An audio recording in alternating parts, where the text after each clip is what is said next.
I remember Brendan and I had to walk out of a servants' hall scene, and because of where the camera was placed, we just had to sort of walk into the wall out of shot. So you just have to walk up to the wall and just stand against the wall like this. And I could just see Brendan's shoulders starting to go like this because he was giggling, and then mine started to go, and we were just trying to keep it together. It's almost like he's the one to come in and to fix the problem now, or to at least help fix the problem, which is a certain person's stubbornness to move on.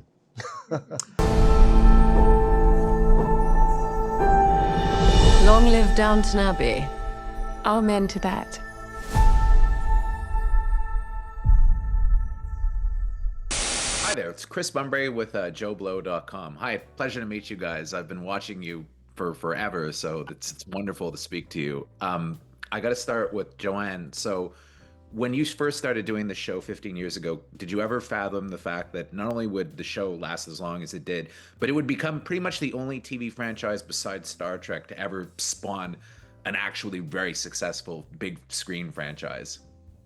Oh, is that the case? Wow. It is, yes, it's true, yes. That's incredible. I did not really quantify it in those terms. That is huge. I mean, no, I didn't have any inclination that we'd be sat here 15 years later. And having said that, it's not that I didn't think the show was going to be fantastic, or that I didn't love, you know, the scripts and the cast, and we had this amazing group of people behind and in front of the camera. But you can just never second guess these things. None of us could have dreamt or hoped that it would have spanned 15 years of our lives, and what a 15 years it's been. It's just been incredible. The opportunities, the experiences, the joys, and everything we've shared together it's been magical. For Laura, I have to ask, one of the things about Lady Edith is that she kind of started out as I think like kind of the overlooked daughter. I think she was kind of in some ways, but then ended up becoming one of the strongest and most modern, I think, in some ways, character. And I was just wondering, were you satisfied with the way that your arc was allowed to build over the series? Because I really think she's become an aspirational figure to a lot of people. Oh, that's so cool. Thank you. I loved her journey. It was so great. And Julian was so smart, I think, in the way that he crafted it. You know, she had a hard time to begin with. But I think it's from there, that's where she, you know, it was her lowest point. That's where she dug her way out and found her voice, really. And the freedom of working and the confidence that gives you was what made her. And yet she discovered herself in a kind of independent London scene, and that's, I think, what we see in this film is her in that place and using her status to help her sister, I think. For Joanne, I know that it's a very highly professional set and you guys are all amazing actors, but I have to ask, is the dynamic for you when you're playing Anna at all different when you're doing the kind of downstairs sequences versus the upstairs sequences? Because it's kind of like she's straddling two worlds there, more so than I think any of the other characters on the show. Yeah, I mean, you know, we all take our work incredibly seriously, but we don't take ourselves too seriously. And I think whatever you're filming, whatever character you're playing, and even when you're playing the same character, when you're in different scenarios or different sorts of scenes, the energy shifts. And I think almost subconsciously, especially when you're in group scenes, the energy sort of shifts subconsciously as a group. So say, for instance, Michelle and I may be doing a scene in Lady Mary's bedroom. We may have 2 days of scenes of just Anna and Lady Mary. And that would often be very calm and thoughtful and, you know, and just nuanced. And we'd really take that time to have that. And then maybe when we were doing servants' hall scenes with a big group of us, and there were scenes that lasted a long time, we'd be quite raucous in between takes, and we'd have lots of giggles and lots of laughs. And Brendan and I, who plays Mr. Bates, obviously, again, we'd have these very quiet, beautiful scenes together, which we used to love playing. And then we'd get very serious and be like, okay, right, cool, let's do this, let's try this. What about if we do this? And how are you feeling? And what's she feeling? And then sometimes we'd have scenes where we were just able to get very, very, very silly. I remember Brendan and I had to walk out of a servants' hall scene, and because of where the camera was placed, we just had to sort of walk into the wall out of shot. So you just have to walk up to the wall and just stand against the wall like this. And I could just see Brendan's shoulders starting to go like this because he was giggling, and then mine started to go, and we were just trying to keep it together, just because you sort of found yourself in these ridiculous positions with an actor, and you stop and realise, like, this is really ridiculous. We've had some great times. Sure, it's Chris Bunbury for JoBlo.com. Hey, pleasure to meet all of you guys.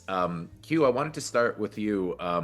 So Lord Grantham, part of the show is he has this duality where he has to be kind of the stern figurehead, but then in a lot of scenes with his family, there's a lot more warmth that comes through. And I was wondering, as an actor, what part of Lord Grantham did you find that you enjoyed playing the most? The stern Lord Grantham, or the more warm, caring family man character? Oh, well, I mean, you know, there's a bit of me in this character, as there is all of us in our characters. But I remember asking Julian Fellows, who created the show, very early on about Lord Grantham, and he said, well, he's largely based on my father, and I loved my father. So the warmth of the writing is there for free. He cares about this character, as he does all the characters, and I do love the domestic scenes, as you rightly say, and the affection that he has for the family, even though they're probably, you know, causing him stress of one sort or another, particularly Lady Mary when she gets up to her hijinks.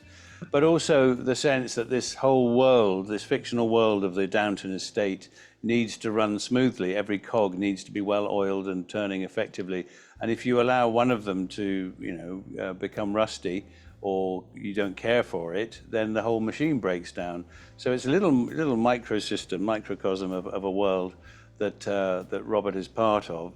And so it's in his own interest to make sure that, you know, I don't know, be it Mr. Molesley or Daisy the maid, are looked after in the best possible way, so that they can service the machine.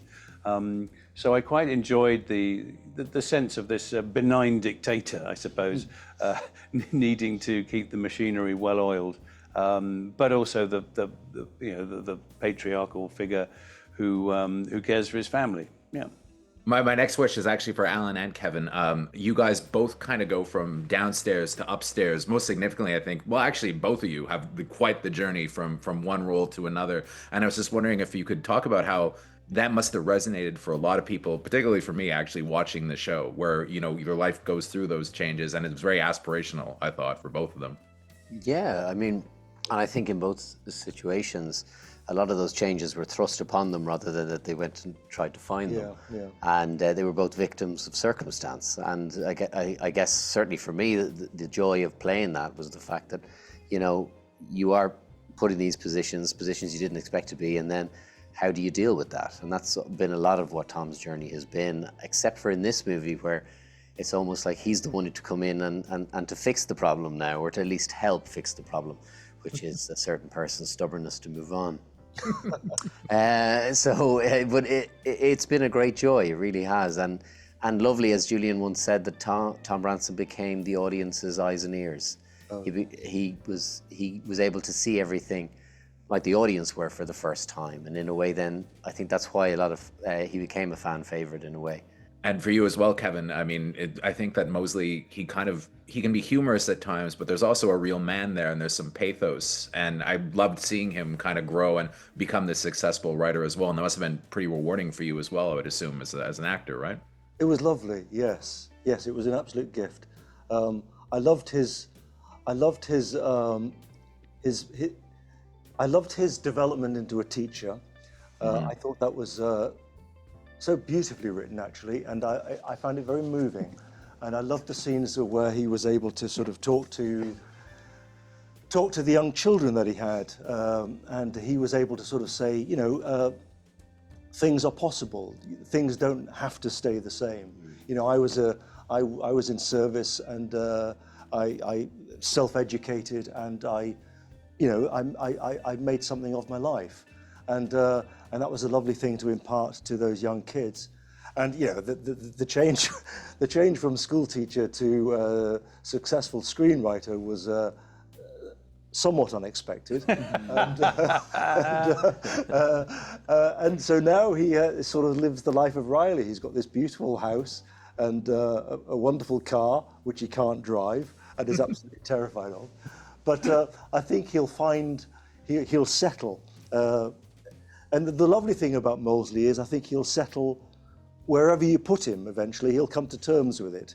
So he'll either be a footman, or he'll be a butler, or he'll be somebody who mends the roads, or he'll be a school teacher, or he'll be a successful screenwriter. But he'll adapt and he'll come to terms with it. And I think that's a lovely trait. Thank you for clicking on our video, everybody. If you like what you saw here, please make sure you like the video and subscribe and share with your friends who like this sort of content. JoBlo was created by movie fans for movie fans, and we appreciate your support.